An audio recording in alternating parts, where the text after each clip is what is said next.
So what'd you get, Joni? Well, I went rock hunting and I found myself a little stash. So yeah, so now it's cleaning time and I'll have to wash them up. And you have some in the bucket and some in your truck? I do. Wow, Yeah. and those are beautiful. They are really nice. You headed out early this morning. Yeah, it was like quarter to 8. Yeah. You Well, did. I wanted to beat the heat. Look, I already had to take my sweater off. Yeah, Yeah. it warms up fast. Sure does. Well, I can't wait to see them. What's the next step? Now I'm going to wash them. I'm going to Okay. go down and get some creek water and get them all scrubbed up. I have a scrub brush somewhere. I have a scrub brush in there. Scrub them clean before I paint. Well, we'll show them that too. All right. Super.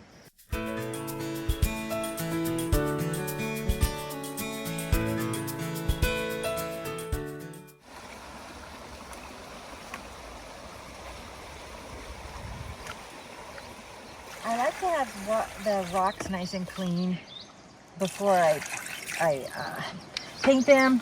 Put the base coat on. They got to be clean. So if you painted a rock with me and I've given you a rock, it was clean because I always clean them when I first get them so I don't forget.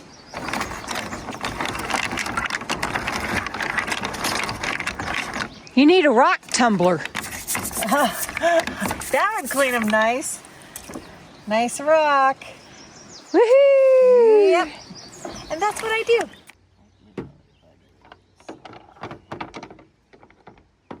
This is my haul from this morning. What a great hunt I had.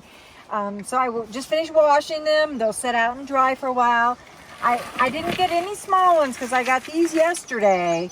These are 2 inches and I love painting these 2-inch ones. And I sort them, that's 2-inch. And I have a box for 4 and 5 and 3-inch. 3 inches, I just discovered it's one of my favorite sizes. So I have quite a few of those. And that's what I was looking for this morning. 3-inch ones. And you were saying that when you put the glaze on them, it brings that natural color back. It will. Some of these are just so beautiful. Just the way they are. But then when they get dry, they look kind of boring. But then I paint it and I put the clear spray on it.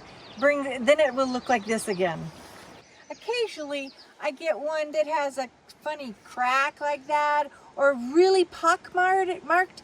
And I just take some wood putty and I'll just smooth it over or fill in those pock marks.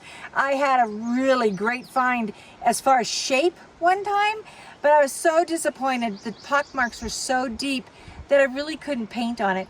I happened to talk with a friend and she said, smear some wood putty in there, Joan, and I did. It's wonderful. Okay, I'm just going to share you some of my tools. I love my little handy dandy turntable because that allows me to get all the way around and do the same thing. I love that. I have my dotting tools. I have these,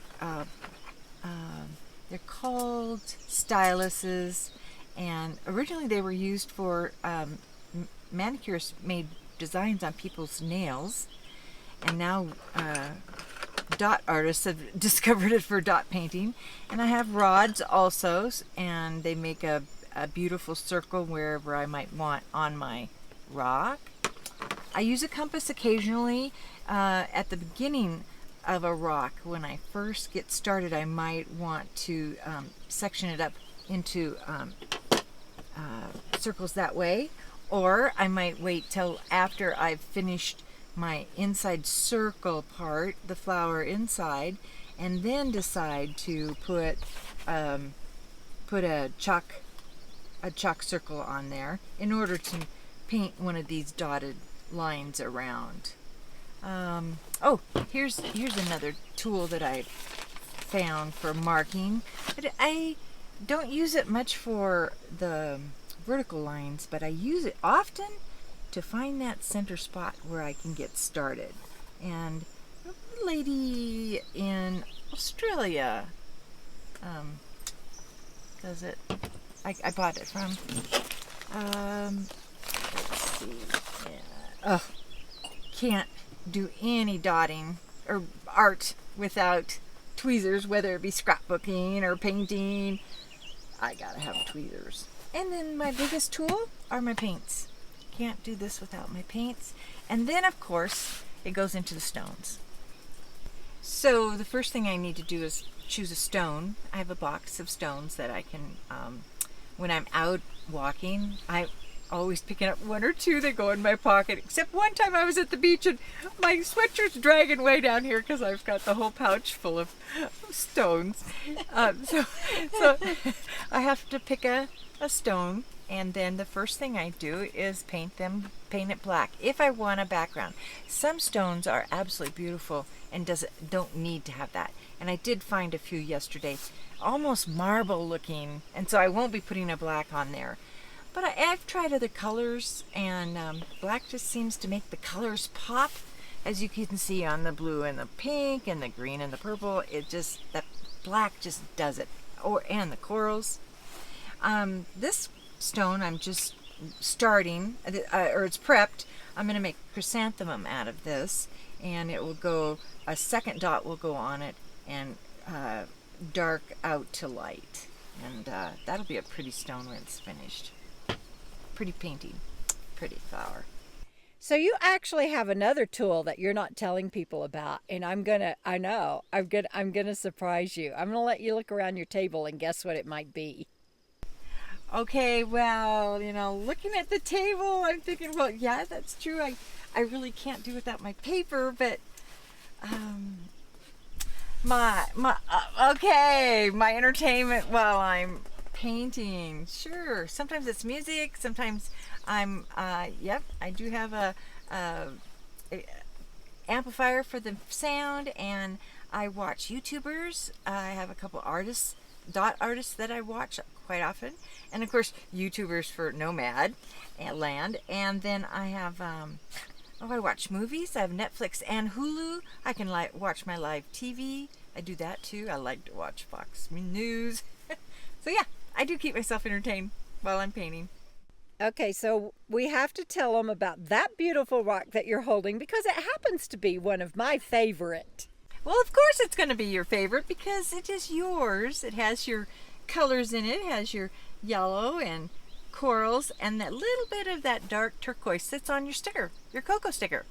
So Joan, tell them what all you do to finish up and make it a final product. So when it's dry, very dry, 2 hours, then I take it out. I have a paper plates with 3 rocks. I like a tripod, and I spray the back side first, and then turn it over, really light coat, and do the other side, and then I do 2 more a little heavier coats. They are stones for outdoor gardening, so you can put these out in your garden. So I like the protection coating put on it. It's just a clear acrylic that goes on them.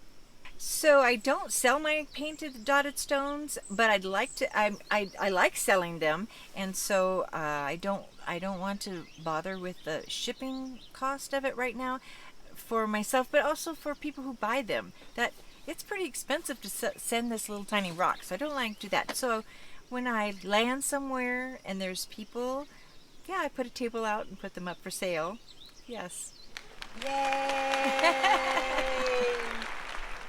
Okay, so a little finishing thing is on YouTube. I watched an artist. She took a drapery hook and just a double one, and a pair of pliers, bent it into this shape, and now it becomes a stand. Because I do have people who buy them and display them in their homes. They don't put them outside in their gardens, but they are designed for gardens. But yeah, they're pretty. I might want to put one in my home too if I had a home like that. Me too, yeah. So I make a little tripod with rocks and on paper plate, and just set my rock on them. Actually, I want to do it that way. There. I've already given a light coat on here, so now I can do a little bit heavier coat. And that one was finished too. That's on its last coat.